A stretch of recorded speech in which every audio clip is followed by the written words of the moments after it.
Friends, ఇంకో నేను చూడండి, ఇగో గోధుమ పిండితో అట్లు చేసిన. ఎట్లా చేసిన అంటే చూపిస్తాను, ఆగండి. ఇంకో గోధుమ పిండి చూసి ఫస్ట్ మెత్తగా తడుపుకోవాలండి. చేత్తోని తడుపుకొని మెత్తగా ఉండలు లేకుండా పిసకాలి. పిసికేసి మళ్ళీ దాంట్లో 2 కోడిగుడ్లు వేసి ఉప్పు కారం వేసి కలిపేసి పెంచు మీద ఆమ్లెట్ ఎట్లా వేస్తామో అట్లా వేసిన.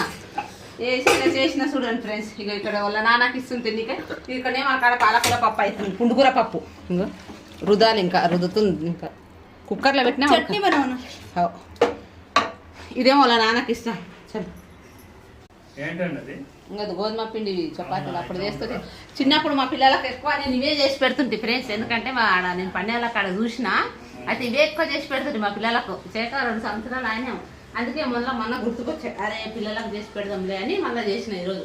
కానీ టేస్ట్ మెత్తగా ఉంటుంది, బాగుంటుంది అండి. టేస్ట్ బాగుంటుంది, మెత్తగా దోశలాగా మెత్తగా ఉంటుంది. టేస్ట్ టేస్ట్ బాగుంటుంది. టేస్ట్ బాగుంటుంది, కానీ బాగుంటాయి, సూపర్ ఉంటాయి. ఉప్పు కారం 2 కోడిగుడ్లు వేసి చేసిన బాగుంటుంది. మా పిల్లలు చిన్నప్పుడు ఇట ఇష్టంగా మంచిగా తింటుండ్రి. ఇప్పుడు ఇక నాకు అదే మొన్న తిన్నికి ఇంట్లో ఏం లేకుండే, ఏం చేద్దాబ్బా ఏం చేద్దామంటే నాకు గుర్తుకొచ్చే, అరే ఏం చేద్దామని అది చేసి చేసుకొని తిన్నాను. నేను 2 చేసి పిల్లలకి వేసేసి ఇస్తమాకు పోయినా. ఇంకా మళ్ళీ ఈరోజు మనిషికి 2 చేసిన, ఒక్కొక్కటి తింటున్నారు. నేనైతే 10 తిన్నా. ఇంకా మళ్ళీ ఇతనికి 2 చేసిన. మా పిల్లలు చిన్నమ్మ అన్నారు, 1 తిన్నాం. ఇంకా ఎందుకంటే ఏదైనా మా హస్బెండ్కి జర అన్ని 2 కావాలి, డబల్ కావాలి. సరే ఫ్రెండ్స్, మా ఛానల్ చూడండి, సబ్స్క్రైబ్ చేయండి. బాయ్. ఇప్పుడు మేము లైవ్ పెడుతున్నా ఫ్రెండ్స్. ఇప్పుడు లైవ్ రండి అందరూ, మా సబ్స్క్రైబ్ అందరూ రండి. సరేనా? ఇప్పుడు లైవ్ వస్తుంది మాది.